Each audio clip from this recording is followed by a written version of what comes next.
This morning, my guest is Clarissa Hughes, who is building something very, very interesting indeed called the Little Breathing Space. So the Little Breathing Space is a place where people can come on the social, find ways to be inspired to take little mindful moments. It's about helping people, inspiring people in such a busy world to really have little breathing spaces. I saw social media as something I had to do. I had some basic understanding of the different channels, but I didn't really know how they fitted together within a strategy. A first place was to go to Facebook because everybody's really telling you Facebook, Facebook, Facebook. And being aware that the algorithm has, of course, changed. 1% of your readers only see your posts, and you get sucked into that boost thing to try and get people to see your post. And it works to a certain extent. Yeah.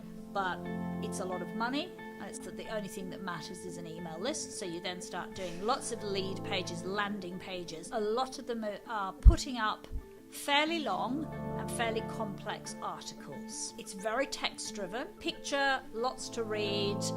There's a few people putting up some simple tips which skim the surface. Right. They're not desperately engaging and they feel quite repetitive. Right. You're seeing very, very little use of. And then the rest of it becomes incredibly highbrow and LinkedIn and all the rest. I don't think they're talking to ordinary people. I get a sense a lot of people are talking to themselves, but they're not really talking that well to the average person. I think engagement is the key. It's the real word. It's about really getting people to be part of a community, to use emotion to get people, to use language that people use. But I think people who are like coaches or yoga people, they kind of get that better. Very fluid in the content. I mean, I've got a core idea and that has to come through in every post. Well, I think some of my ideas are definitely around video, but I think there's a lot of mileage in Facebook Live. I think we can have a lot of fun. We can bring that kind of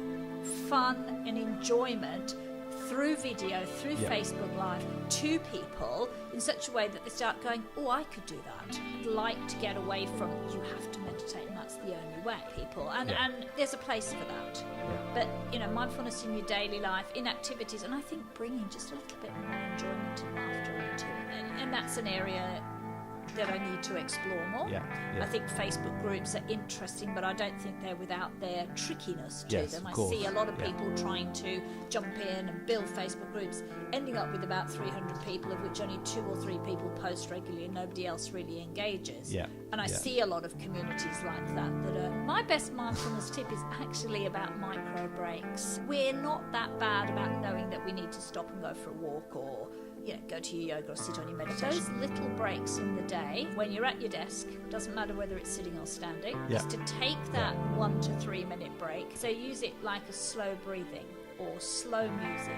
It's very short, but you've got to schedule it in. Your little phone has to ping, and you have to set yourself up in the day saying, I'm going to do these. And cumulatively, they'll have really beneficial effects. That's great. Thank you very much for taking the time to do this today.